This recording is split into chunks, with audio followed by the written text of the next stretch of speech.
চলে এসেছি নিজের জায়গায়। গতকাল বিকেলেই ঢুকেছি, আর এটা গতকালের সন্ধেবেলার ভিডিও। প্রচণ্ড খিদে পেয়েছিল। বর তো কদিন একাই ছিল, সেভাবে রান্না করার সময় পায়নি, সেদ্ধই খেয়েছে। তো বাজারহাট সব করতে হবে, সবজিপাতি সেরকম কিছু ঘরে নেই। আমার খুব চটপাটা কিছু খেতে ইচ্ছা করছিল। ওয়েদারটাও বেশ ঠান্ডা ঠান্ডা, শুধু আলু আর পেঁয়াজ দেখলাম সবজির ঝুড়িতে। তো অনেক দিন ম্যাগি খাই না, খুব ম্যাগির ক্রেভিংও হচ্ছিল। তো বরকে বললাম একটু ম্যাগি এনে দাও। বেশি করে পেঁয়াজ, অনেকটা রসুন আর কাঁচা লঙ্কা সব কুচিয়ে নিয়েছি। মশলার মধ্যে একটু কাশ্মীরি রেড চিলি পাউডার লাগবে, ওই একটু রেডিশ কালারটা আনার জন্য। আর গোলমরিচ গুঁড়ো, ম্যাগি মশলা তো লাগবেই, আর তার সাথে সয়া সস আর টমেটো সস। ব্যাস এই দিয়েই একদম ডিফারেন্ট স্টাইলে লিটল স্পাইসি চটপাটা একটা ম্যাগি বানাবো। বর দেখে বলছে, তুমি যা রসুন পেঁয়াজ কেটেছো না, এতে আমার 500 গ্রাম চিকেন রান্না হয়ে যাবে। আমি বললাম সে যাই হোক, সবজি তো সেরকম কিছু নেই, এটা বানাই, বানানোটা কমপ্লিট হোক, তারপর খেয়ে দেখো। আমার সিক্স সেন্স বলছে রেজাল্ট দারুণ আসবে।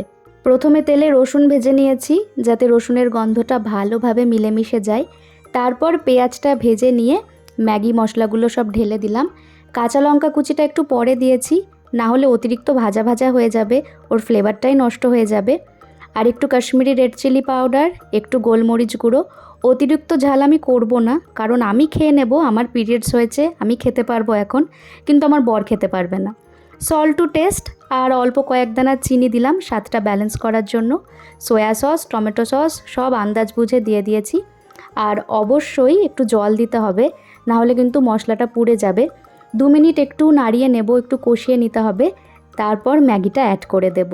সত্যি আজকে ম্যাগি রান্না করছি না চিকেন রান্না করছি, আমিও কনফিউজড হয়ে যাচ্ছিলাম। দেখো, ম্যাগি নিয়ে অনেকেই অনেক রকম এক্সপেরিমেন্ট করে, কিন্তু আমি পার্সোনালি ম্যাগি নিয়ে এক্সপেরিমেন্ট করতে খুব একটা পছন্দ করি না। কারণ ম্যাগিটা হচ্ছে আমার কাছে ইমোশন। একদম টিপিক্যাল সিম্পল ওয়েতে ম্যাগি খেতেই আমি ভালোবাসি, হয় সবজি দিয়ে বা ডিম দিয়ে বা স্যুপ করে। কিন্তু এই রেসিপিটা আমাকে রেকমেন্ড করতেই হবে, কিচ্ছু করার নেই, এত ভালো হয়েছিল। আমি আর বর লাস্টে না একদম রীতিমতো কাড়াকাড়ি করে খেয়েছি, মানে খাওয়া থামাতেই পাচ্ছিলাম না। যারা ম্যাগি লাভার, যারা একটু স্পাইসি চটপাটা খেতে ভালোবাসো, এভাবে যদি না খেয়ে থাকো, just give it a try. আমি অ্যাসিওর করছি খেতে দারুণ লাগবে। যেতে যেতে এটার একটা নাম দিয়ে যাই, কি বলো? চিলি গার্লিক ম্যাগি বা সসি মশালা ম্যাগি, কোনটা বেশি বেটার লাগছে গো? সেকেন্ডটা না?